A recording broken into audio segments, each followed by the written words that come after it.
went down to ICU afterwards, and you know, it's interesting when you're coming out of that, one of the things that I shared was that it felt like giving birth through your chest. But even then, the nurses that were there, they walked me through it.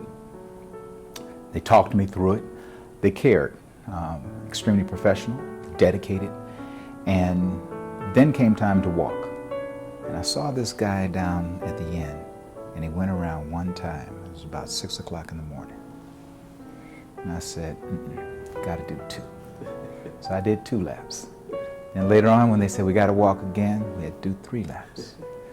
Then when we got down to the last one, they looked at me and they said, are we doing 3? I said, no, we're going for the 4. We did the 4. They said, you've broken the record. They let me go back to telemetry the next day.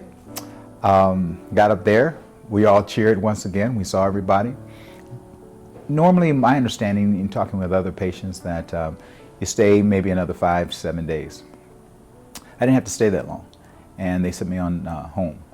My sister had flown in, who's the vice president of the hospital in St. Francis back in Evanston, Illinois, chief nursing officer.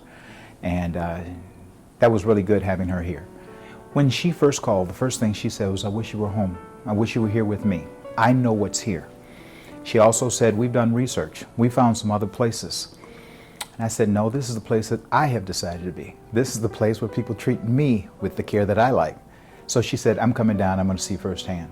And after she came down here, she was amazed. She was extremely impressed. She even took notes as far as some of the things she wanted to take back to St. Francis. And one of the last things that she did was she said, now I want you to understand something. I know nurses. She said, so I'm going to call Cookies from home and make sure that ICU as well as telemetry gets all the cookies they want.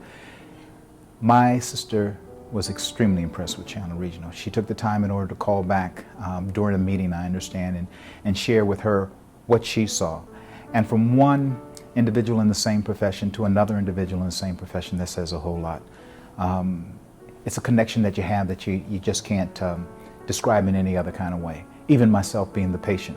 When you can get someone else within the same profession to say, you did the absolute best that I could possibly ask for my own family member, the same as I would, that's the highest compliment you can receive.